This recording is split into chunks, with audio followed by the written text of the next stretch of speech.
मोदी जी के नेतृत्व में इस देश को विकास की ओर लेके जाने के लिए जो 2047 तक आत्मनिर्भर भारत का संकल्प हमारे मोदी जी ने किया है, हमारी केंद्र सरकार ने किया है, उसको समर्थन मिल रहा है। शरद पवार साहब को जो भी करना है उनका अधिकार है, वो घूमे, जनता के पास जाए, हम भी जाएंगे जनता के पास।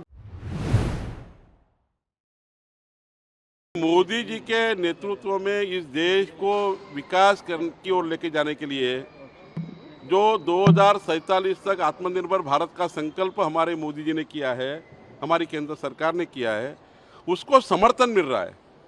एक प्रकार का समर्थन अगर कोई देता है तो उसके लिए हम लोग कैसे ना बोले, समर्थन मिला है। ये समर्थन महत्वपूर्ण है और ये देश के लिए, महाराष्ट्र के हित में है। तो इसलिए महाराष्ट्र का हित जहाँ, देश का हित जहाँ है वह हम काम कर रहे हैं। और हम तो किसी के घर गए नहीं, हमने किसी के पीठ में खंजीर खोपा नहीं, वो हमारे संस्कार नहीं है। ये शुरुआत तो 2019 में की गई, जब देवेंद्र जी को पूरे महाराष्ट्र की जनता ने समर्थन दिया, मुख्यमंत्री बनने के लिए वोट दिए, मुख्यमंत्री के लिए वोट दिए। उसके बावजूद 2019 में जिस प्रकार से देवेंद्र जी को सीएम नहीं बनने से रोका गया, जिस प्रकार से एक षड्यंत्र किया गया, वो षड्यंत्र को आज आप दिख रहे हैं कैसी हालत उनकी हो रही है। आज हम कोई पार्टी को तोड़ नहीं रहे, हम लोग केवल मोदी जी एट 9, मोदी एट 9 का जो समर्थन मांग रहे हैं और हमें समर्थन मिल रहा है। और आगे भी आपको दिखेगा महाराष्ट्र में हमें समर्थन मिलेगा। 45+ यहाँ के सांसद हमारे मोदी जी के लिए हाथ ऊपर करेंगे और विधानसभा में भी 200+ विधायक हमारी सरकार लाने के लिए अच्छे तरह से पूरी बहुमत से इस महाराष्ट्र में आएंगे, ऐसा मुझे लगता है।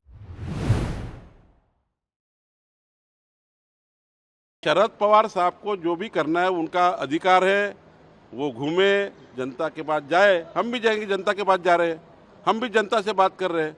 हम पूछ रहे हैं कि 2019 को कौन मुख्यमंत्री बनना चाहिए था, किसने षड्यंत्र किया हमारे साथ, कौन षड्यंत्र का भागीदार। तो जनता कहती है ना, जनता को जब प्रश्न पूछते तो जनता ही कहती है, जनता ही कहेगी।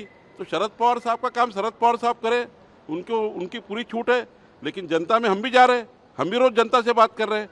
कल मैं 30,000 लोगों से बात किया जालना में जाकर, 30,000 लोगों ने कहा हाँ 2019 में हमने देवेंद्र जी के लिए वोट दिए थे। तो ये चलेगा, जनता जो करना है करेगी। लेकिन हमें विश्वास है कि मोदी जी को फिर एक बार 2024 में पूरे बहुमत के साथ प्रधानमंत्री बनाने के लिए महाराष्ट्र में समर्थन मिला है, आगे भी मिलेगा।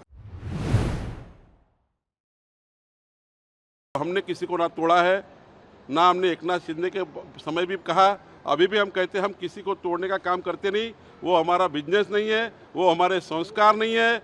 हम केवल समर्थन मांगे हैं। और एकनाथ शिंदे जी ने तो केवल उद्धव ठाकरे के जिस प्रकार से रवैया था, उनकी जिस प्रकार से मुगलशाही चल रही थी पार्टी में और सरकार में भी, उस वजह से उन्होंने पार्टी छोड़ी है, उस वजह से उन्होंने वहाँ से बाजू हो चुके हैं। और उन्होंने आज शिवसेना का नेता करके एक अच्छा नेता उभर कर आया है। उनके नेतृत्व में इतनी अच्छी सरकार चल रही है। और मैं तो कहूँगा एकनाथ शिंदे जी के नेतृत्व में आज तक इस महाराष्ट्र में जितनी अच्छी सरकार नहीं बनी, उतनी अच्छी सरकार बनी है। एक तरफ अजीत पवार जी का अनुभव है, देवेंद्र जी का पूरे मुख्यमंत्री करके अनुभव है, और एकनाथ जी अभी जिस प्रकार से काम कर रहे हैं, ये महाराष्ट्र को नंबर 1 पर लेके जाएंगे। मोदी जी और देवेंद्र जी, एकनाथ जी की सरकार, अजीत पवार की सरकार, ये सरकार जो डबल इंजन सरकार को लगा, ट्रिपल इंजन लगा है, महाराष्ट्र के आखिरी आदमी का हित इसमें है और इसी से ही महाराष्ट्र आगे जाएगा। जब अजीत पवार साहब ने ही कहा कल कि हम साथ में लड़ेंगे, अब साथ में लड़ने का आगे जो भी फार्मूला बनेगा, हमारा केंद्रीय नेतृत्व, राज्य का नेतृत्व जो भी ठहराएगा इसमें। और अच्छा है ना, मैं तो बार बार कहता हूँ, जब अलग अलग विचार के सारे लोग और सारी पार्टियाँ एक जगह आती है तो उसका जो अंतिम होता है वो अच्छा होता है, वो देश के लिए होता है, राज्य के लिए होता है। तो मुझे लगता है जितनी भी पार्टियां आए उनको सबको साथ में लेके जाना चाहिए और महाराष्ट्र का विकास होना चाहिए, देश का विकास होना चाहिए।